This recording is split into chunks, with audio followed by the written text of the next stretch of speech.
My whole life I've been very blessed.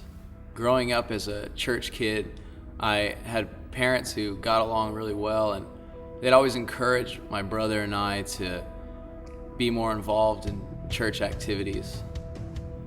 In my youth, I made a lot of friends over the years, some of which were from this very church and others from school. I always found it really interesting that kids that I was friends with were from different upbringings, had different backgrounds with their families, and that they were different than mine. I had a lot of friends that came from dysfunctional families, and I always kind of felt for those people because fortunately I didn't have to have one of those. So that's something that it stuck with me over the years. Music was something that I used as an emotional outlet, I guess you could say. I would hear something on the radio or on a CD and think, I can sing like that, or I can write lyrics just as good as this band. So it kind of inspired me to want to pursue music and pursue being in a band.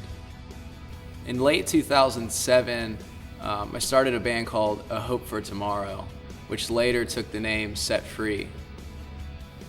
We set out to be a light in a dark world, meaning that we wanted to be a Christian band that played secular venues with secular bands.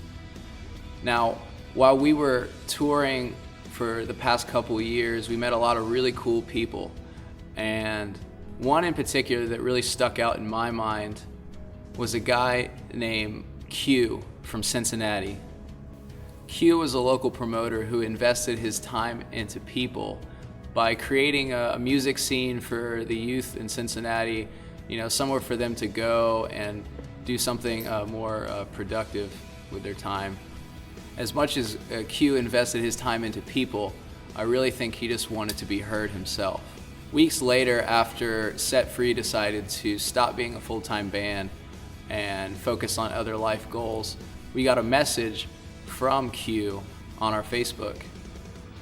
The message read, "Thank you guys for being there with me after the show and hanging out, and I just want to say, I've been going through a lot of depression and dealing with some stuff lately, and it's because of one of your songs that changed my mind from wanting to take my life."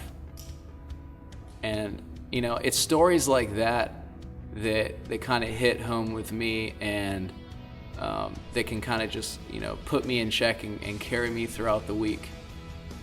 I always want to be a good witness because of stories like that one, because you never know who you're going to affect in your day-to-day life or who you're around just by being there and hearing them talk. I'm currently in college and I'm majoring in religious studies. Now, whether I end up in what I have the idea of doing, which is being a worship pastor at a church, or whether God has another plan for me entirely, it's not really for me to say. I'm leaving it up to Him to decide where He wants me to go. Thanks for letting me share my story. My name's Marcello, and people are my passion.